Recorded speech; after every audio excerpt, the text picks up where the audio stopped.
tendrán los que esperan en Dios. Esperaremos en Dios, esperaremos.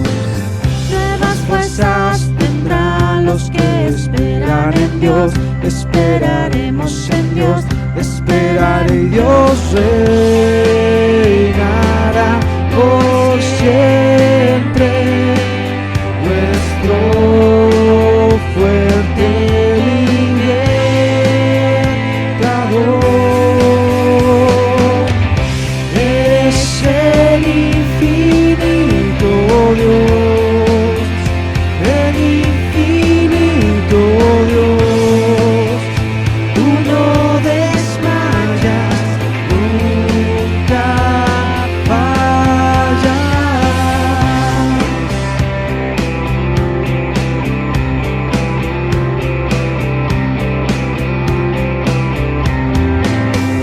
Nuevas fuerzas tendrán los que esperan en Dios.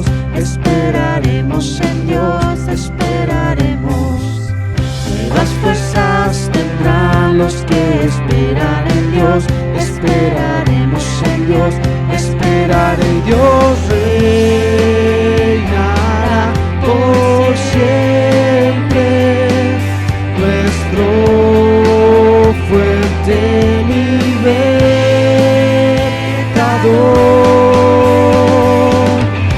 Eres el infinito Dios, el infinito Dios.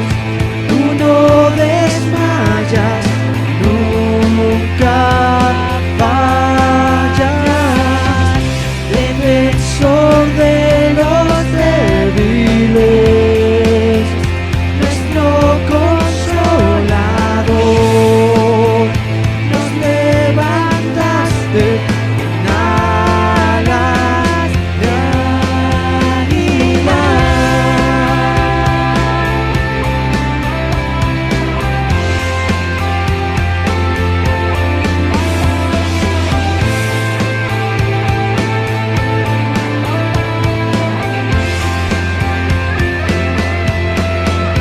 Dios reinará por siempre, nuestro fuerte libertador. Dios reinará por siempre, nuestro fuerte libertador.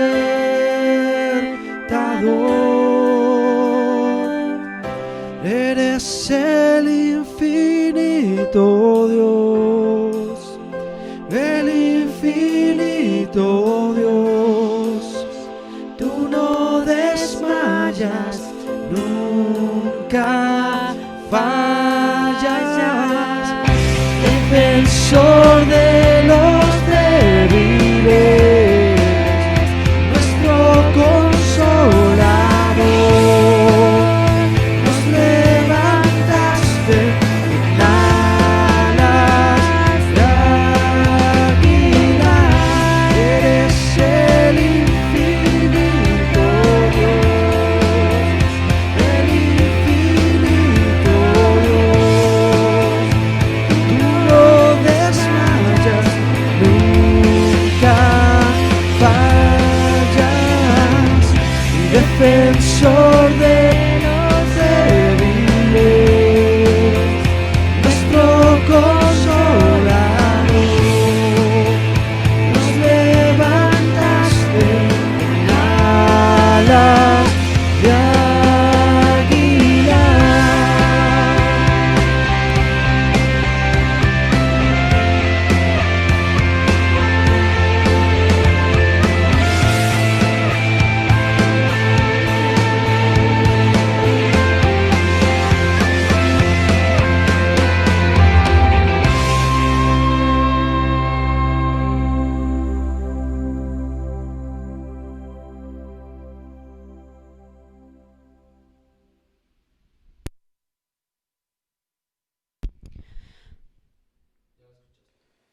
Hola hermanos, muy buenas noches, que el Señor les bendiga. Bueno, pues vamos a continuar con nuestro estudio de la carta a los romanos, hermanos, y hoy nos toca estudiar el capítulo número 4, el cual lo vamos a ir leyendo poco a poco y vamos a ir explicando lo que el apóstol Pablo está exponiendo en este pasaje.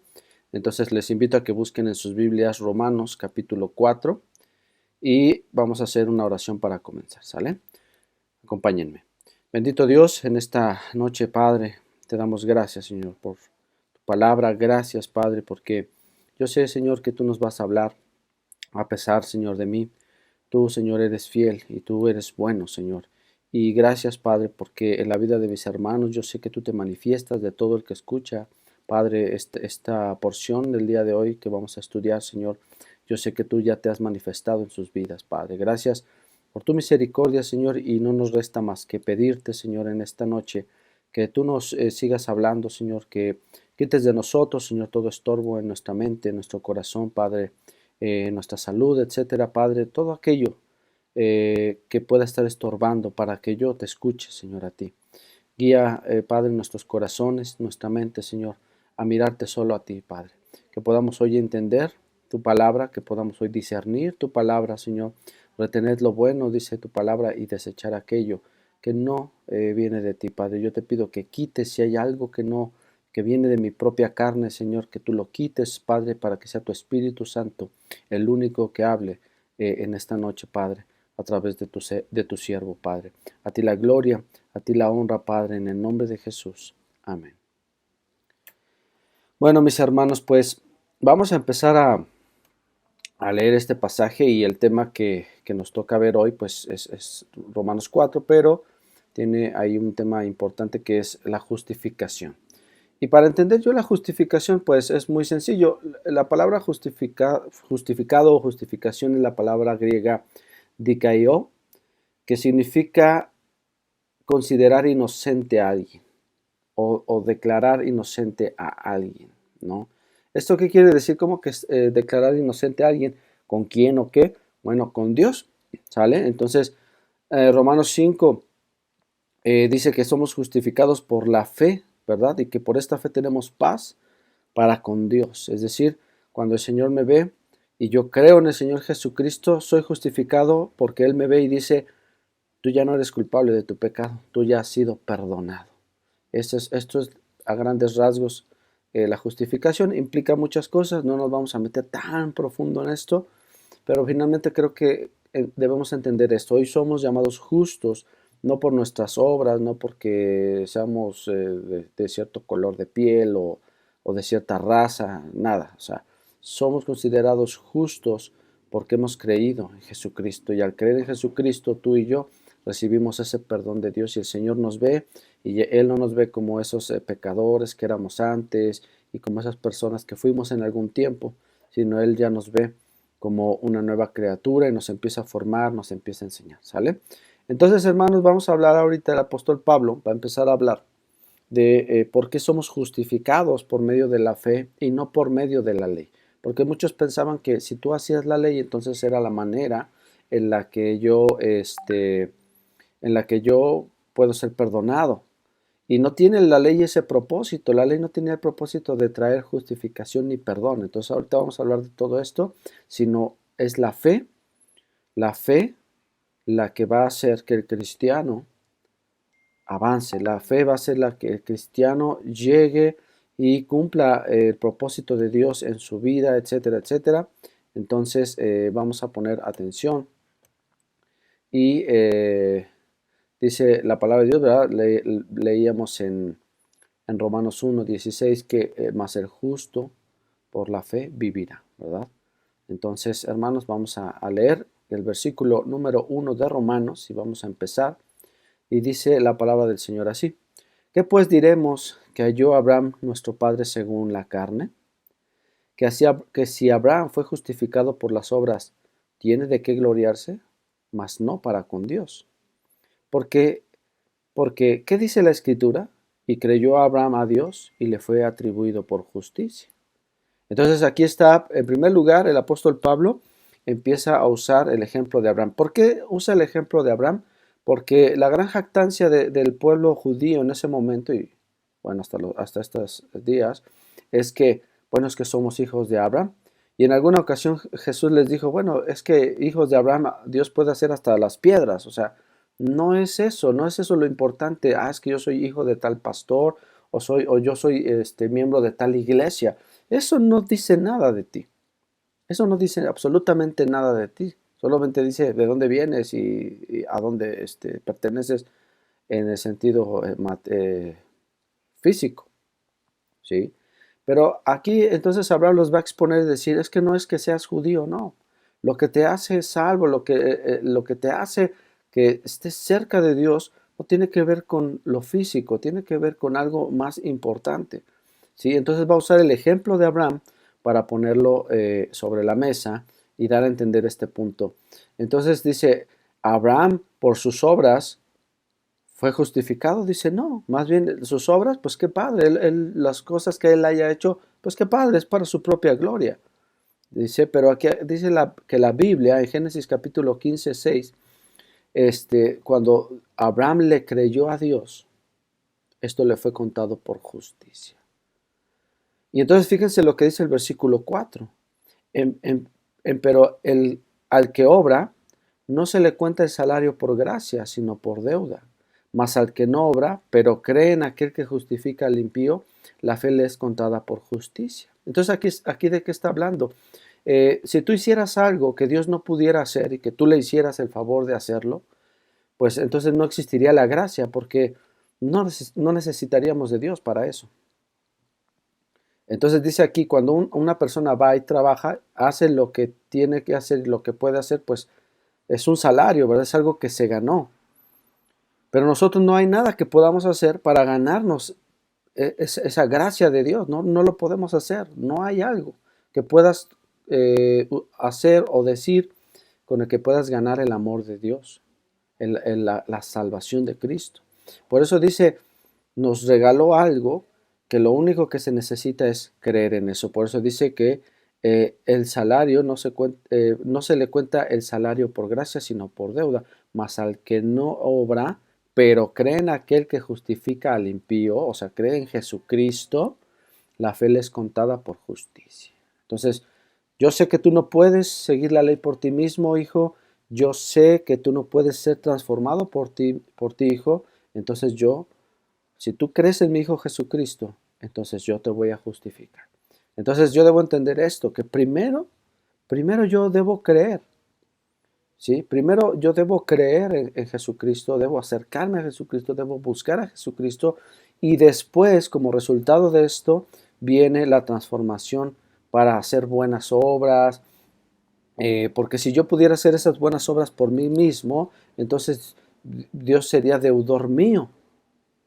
Y Dios jamás es deudor de nadie, ¿sí? Él es perfecto y nosotros somos imperfectos. Nosotros necesitamos de Él. Por eso es al Dios entender que no podemos hacer nada para acercarnos. Provee a su Hijo Jesucristo y por lo tanto nos justifica por medio de Él para decir, te puedes volver a acercar, puedes volver a recibir de mi bendición, puedo volver a guiar tu vida, puedo restaurar tu vida, lo que hay alrededor de ti, lo puedo sanar, lo puedo restaurar si tú crees en Jesucristo. Y creer implica seguir, obediencia y todo esto que también vamos a platicar en esta noche, ¿sale? Entonces, primero creo y después soy transformado. Y entonces comienza mi proceso, ¿verdad?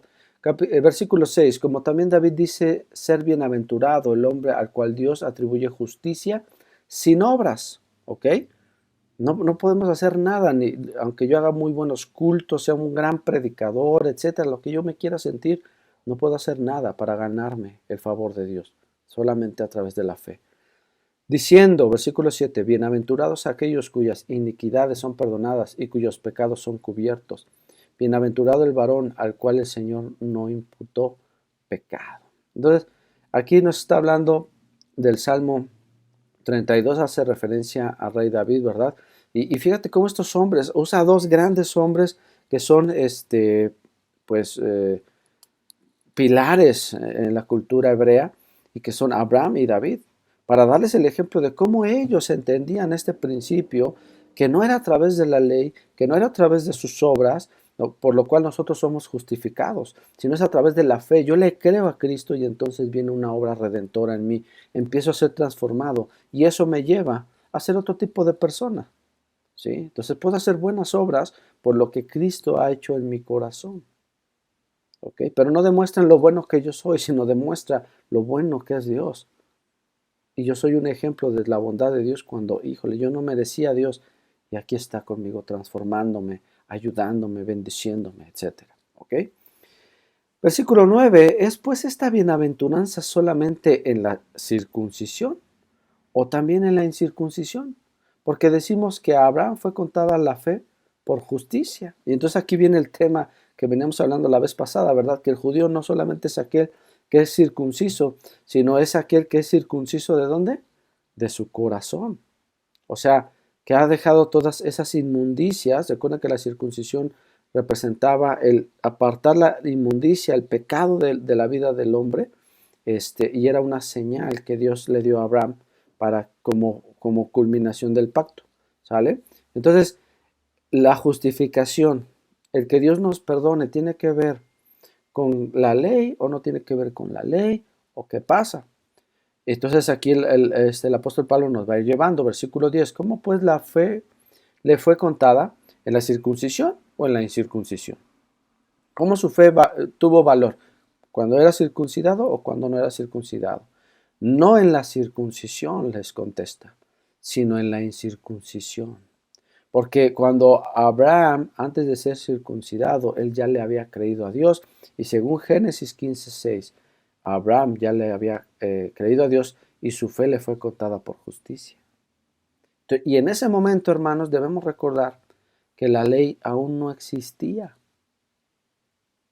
¿Sale? Entonces, por eso dice el apóstol Pablo en el versículo 11, y recibió la circuncisión por señal, por sello de la justicia de la fe que tuvo en la circuncisión, en la incircuncisión, para que fuese padre de todos los creyentes no circuncidados, para que también a ellos les sea contado por justicia. Y padre de la circuncisión, no solamente a los que son de la circuncisión, es decir, no solo a los judíos, mas también a los que siguen las pisadas de la fe que fue nuestro padre Abraham antes de ser circuncidado. Entonces, hermanos, la circuncisión vino a ser la señal de la fe que ya tenía Abraham. No fue circuncidado para que tuviera fe. Entonces, si yo estoy entendiendo el orden, yo podría clasificarlo en estos 3 puntos. Primero, yo le creo a Jesucristo. Cuando un día alguien me habla de Cristo, acércate al Señor, el Señor te ama, Él te puede perdonar, te puede sanar, etc. Entonces yo le creo. No a la persona, le creo a Cristo, lo que me están diciendo de Él. Es verdad, Señor, yo sé que tú me puedes sanar, yo sé que tú me puedes rescatar, ¿verdad? Y yo creo que muchos hemos vivido esa parte cuando en algún momento de nuestra vida recordamos y decimos, oye, pero hay un Dios que podría sanarme, que podría restaurarme. Y entonces mi corazón empieza a buscar, a desear a ese Cristo. Entonces primero le creo, ¿verdad?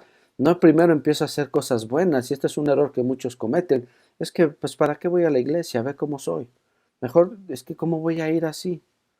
No, hermano, mejor arrepiéntete, Señor, perdóname, ve así como estás, el Señor te ama y Él es el que te va a ayudar a cambiar. Él es el que te va a ayudar a restaurarte. Pero muchos quieren hacerlo en sus fuerzas. Tú no puedes presentarte ante Dios con tus propias fuerzas. Es imposible.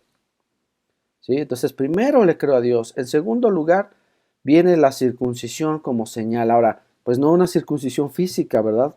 Como cristianos no tenemos eso.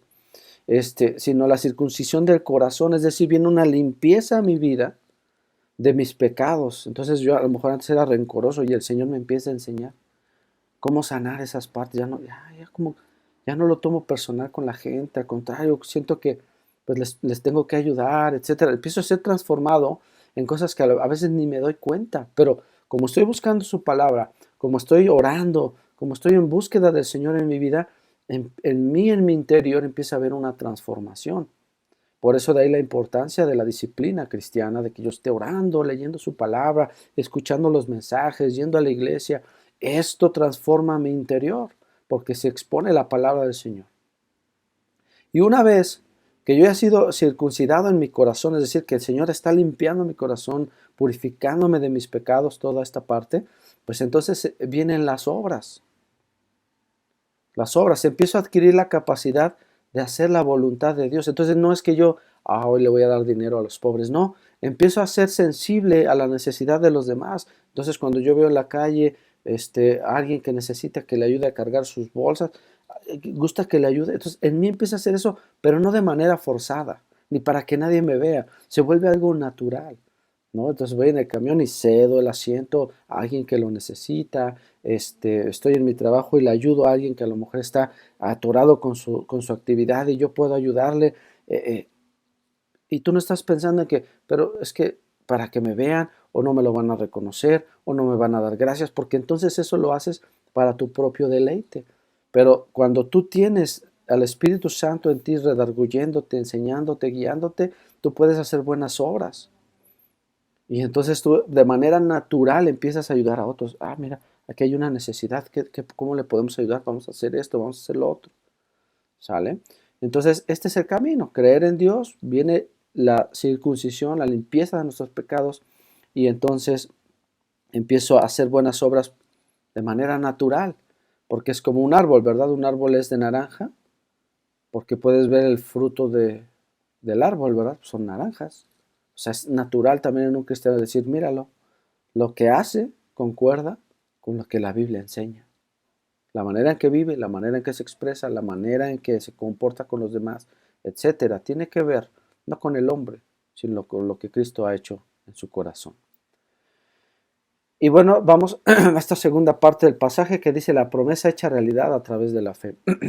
Entonces, hubo una promesa, ¿verdad? Hubo una promesa ahí mismo en Génesis 15 hacia Abraham, y en ti serán benditas todas las naciones, mira las estrellas del cielo, así será tu descendencia. Y Abraham le creyó a Dios. Porque si dice aquí el versículo 13, porque no por la ley fue dada la promesa a Abraham. Es decir, en ese momento no le dijo Dios a Abraham, a ver, escribe Abraham, ahí te va. Número 1, amarás al Señor tu Dios. No, no, eso ¿a quién se lo dio? A Moisés, muchísimos años después de Abraham. Entonces, Abraham no recibió la promesa por medio de la ley, por medio de las obras, ni su simiente, que sería heredero del mundo, sino por la justicia de la fe, dice aquí el versículo 3. Versículo 14, porque si los que son de la ley son los herederos, vana es la fe y anulada es la promesa. ¿Sí? Entonces, Abraham quedaría fuera, porque Abraham no tenía ley. ¿Sí? Abraham no tenía ley, solo era guiado por su fe. Y eso es lo que lo hacía hacer lo correcto. Abraham no necesitaba que le dijeran esto es bueno y esto es malo. ¿Por qué? Porque su fe lo guiaba. La presencia de Dios en su vida lo guiaba.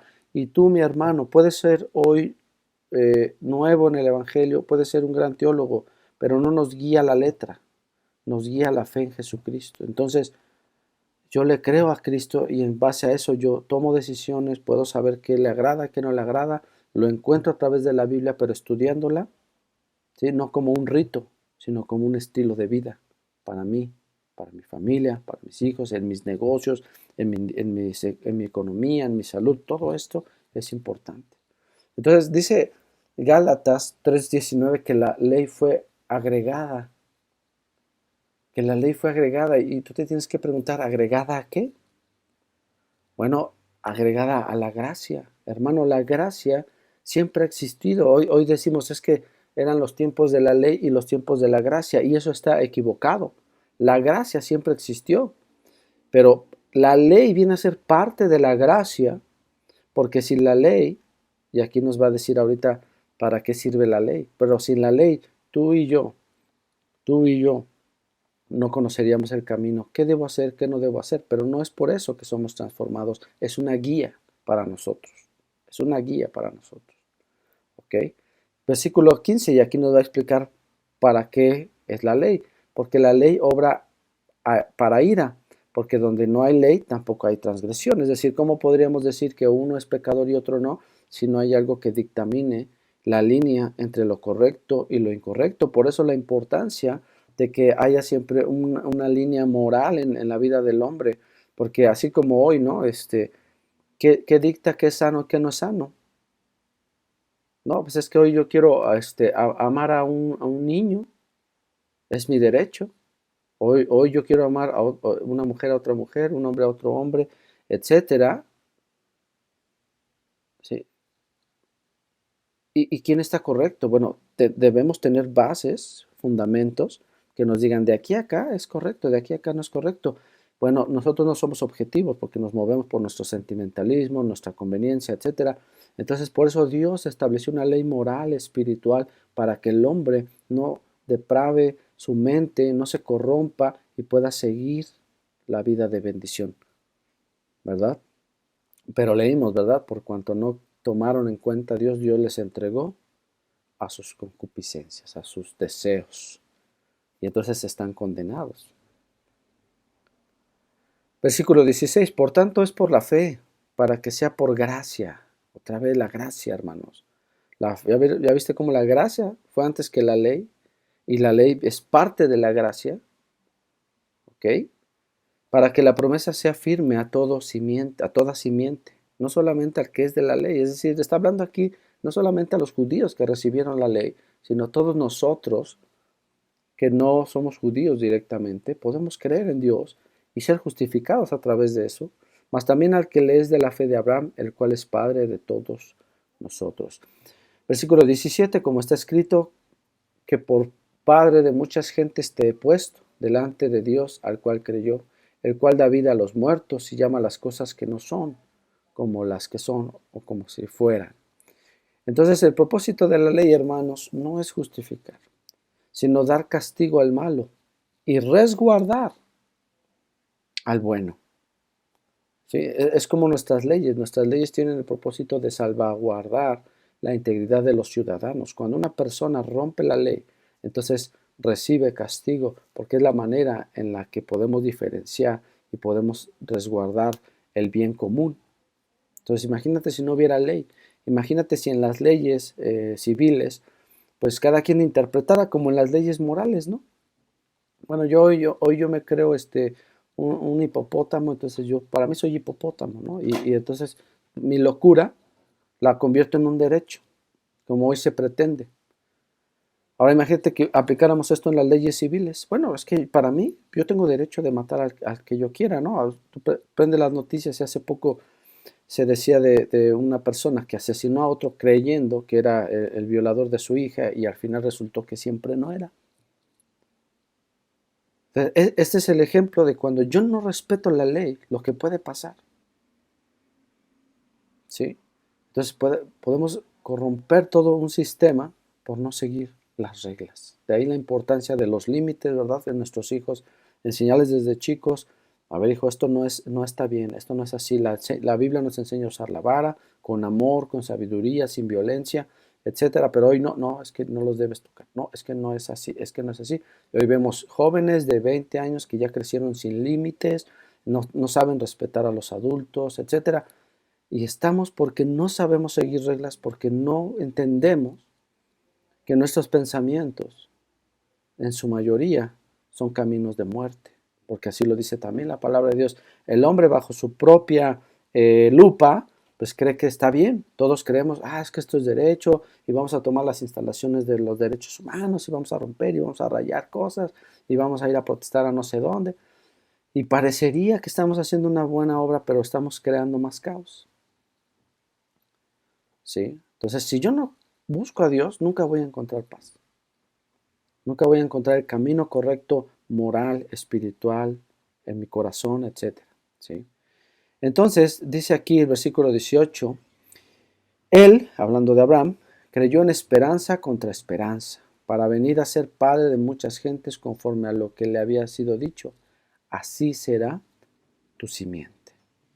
Y no se enflaqueció en la fe, ni consideró su cuerpo ya muerto, siendo ya casi de 100 años, ni la matriz muerta de Sara. Fíjate, aquí nos pone cómo estaba Abraham cuando recibe la promesa. No se puso a pensar, ya estoy viejo, yo creo que Dios ya no va a poder. No se puso a pensar, ya no voy a llegar, no la voy a hacer. ¿Sí? Y a veces estamos nosotros así, ¿verdad? No, es que pues ya Dios, ya llevo 2 años pidiéndole, pues no pasa nada. Hermano, es que la fe no es de una semana o dos. La fe es toda la vida, ¿sale? Tampoco en la promesa de Dios, versículo 20, dudó con desconfianza. Antes fue esforzado en fe, dando gloria a Dios, plenamente convencido de que todo lo que había prometido era también poderoso para hacerlo. ¿Sí? Por lo cual también le fue atribuido a justicia. Entonces, hermanos, yo debo entender que la obediencia de Abraham, ¿sí? La obediencia de Abraham vino como resultado de su fe auténtica. Un cristiano demuestra su fe siendo obediente a la palabra de Dios. Entonces, un cristiano demuestra su fe cuando está siempre orando para la iglesia. Vienen los problemas y no duda de Dios. Está, Señor, mira, me está yendo mal ahorita, pero yo sé que tienes algo bueno para mí porque tu palabra dice que todas las cosas son para bien, para los que te amamos. Y entonces en eso descansa y sigue adelante y sigue orando y sigue buscando y sigue y sigue y sigue. Entonces, hermanos, cuando tú empiezas a hacer esto, viene una lucha. Entonces tú estás orando por tu hijo y hermanos, vamos a orar por mis hijos.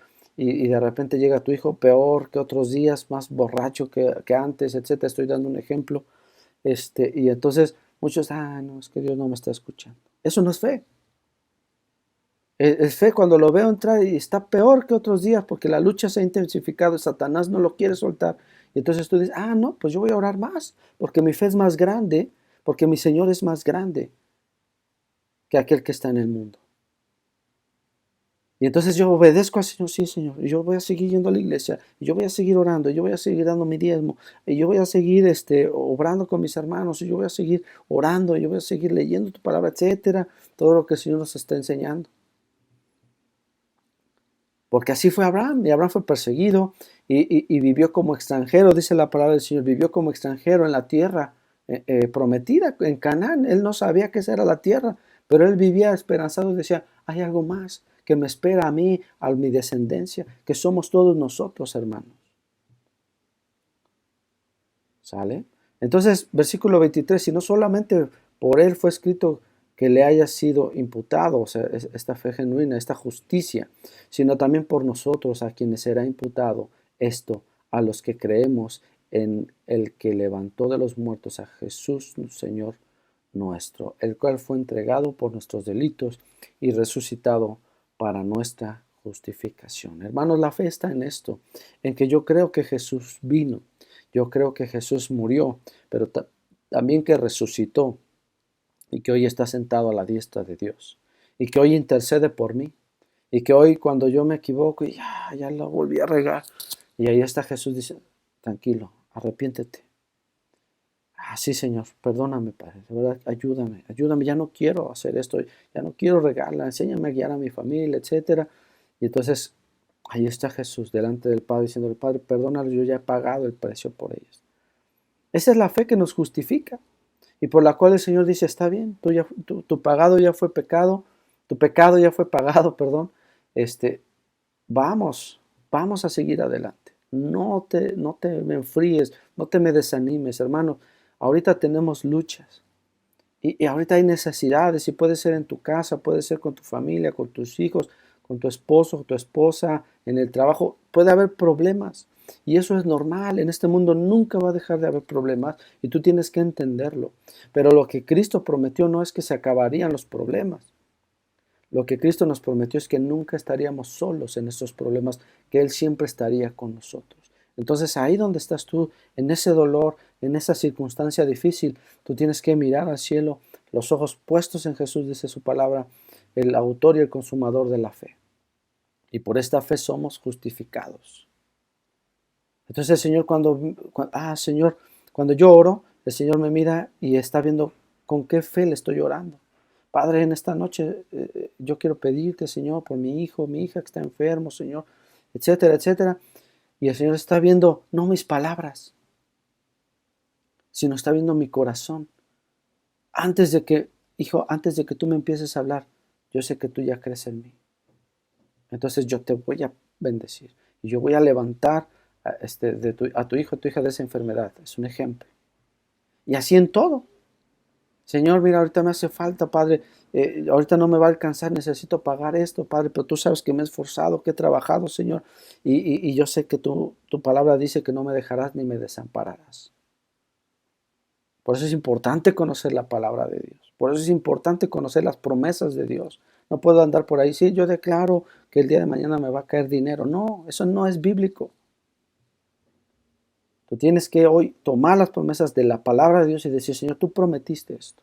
Tú me enseñaste esto en tu palabra. Y hoy yo creo en eso y lo espero, Señor, con todo mi corazón. Y estoy sujeto a tu voluntad. Y yo sé que, Padre, que tus pensamientos son de bien y que si tú vas a permitir que esto pase, es por mi propio bien y algo bueno vas a sacar de todo esto para mi vida, para mi familia, etcétera. ¿Sí, hermanos? Esto es lo que nos habla la justificación, la fe, ¿verdad? Son dos temas que van de la mano. El día de ayer en el discipulado hablábamos de la fe, del arrepentimiento. Entonces, hermanos, toda la palabra se complementa. Es importante por eso que yo esté en un estudio, que esté en el discipulado, que esté los domingos en las prédicas, que esté escuchando lo de mujeres, lo de varones, porque todo me va alimentando, me va alimentando. Y cuando tú te alimentas bien, hermano, estás sano, estás fuerte. Vienen los problemas, no pasa nada. Yo tengo una fe genuina, fuerte, ¿verdad? Pero cuando no te alimentas, pues ahí vemos cristianos flacuchos, ¿verdad? Viene cualquier vientecito, un problema en la casa, ya no voy a la iglesia, ya no me voy a conectar, ya no, es que los hermanos no me hablaron, no me visitaron, no esto, no eso. Ese es un cristiano flaco, es un cristiano flaco, que no tiene fuerzas, su vida no está cimentada en la fe. Entonces, hermanos, hoy Dios quiere que cambiemos eso, que entendamos que delante de Él ya fuimos justificados y que solo debemos creer, que tus errores no te definen, es tu fe la que va a definir y te va a guiar en tu vida. Por eso dice, mas el justo, palabras del profeta Habacuc, repetidas por el apóstol Pablo, mas el justo por la fe vivirá. Amén. Vamos a orar. Padre, en esta noche, Señor, agradecemos tu amor, tu misericordia, Señor. Y el hecho de hoy entender esto, Padre, que no es por nuestras obras, Señor. Definitivamente, si fuera por lo que podemos hacer nosotros, Señor, ya hace mucho hubiéramos sido condenados, Señor, como este mundo. Pero gracias, Señor, porque tú diste para nosotros, Señor, a tu Hijo Jesucristo, por el cual hoy somos justificados. Hoy somos hallados justos delante de ti, Señor, y podemos acercarnos a tu trono, podemos acercarnos a ti, mirarte, decirte, Señor, perdóname por esto, Padre. Señor, ayúdame en esta situación en mi vida, Señor. Y de verdad eso es hermoso, tener con quién contar, Señor, porque esa es una de tus promesas, que nunca nos dejarías solos, Padre. Padre, gracias, Señor, por tu Espíritu Santo que mora en nosotros, Señor. Gracias por esa promesa que hoy se cumple en la vida de cada uno de mis hermanos y en la mía, Señor. Bendice a tu pueblo, Padre, y enséñanos a vivir por fe. Enséñanos a vivir en esa fe. Como le decía nuestro Señor Jesús al apóstol Pedro, Pedro, Satanás ha pedido tu alma para ser zarandeada, pero yo he pedido que no te falte la fe. Y en este mundo, Señor, yo sé que va a haber problemas, va a haber crisis, Señor, pero yo igual te pido, Señor, que no nos falte la fe y que sea esa fe genuina, auténtica, la que nos levante cada día en el ministerio, en nuestras familias, en nuestros trabajos, Señor, en lo que hacemos en nuestra vida diaria, Señor, que sea una fe que se vea, que refleje, Señor, tu luz, tu amor y tu poder, Padre, en nosotros. Entonces, Padre, nos ponemos en tus manos, Señor, muchas gracias, en el poderoso nombre de Jesucristo. Amén. Muy bien, hermanos, pues que el Señor les bendiga. Nos vemos el día de mañana en la reunión de varones y el domingo el servicio de domingo a las 11 de la mañana, 9:30 de la mañana a los niños. Entonces ahí los esperamos. Que el Señor les bendiga.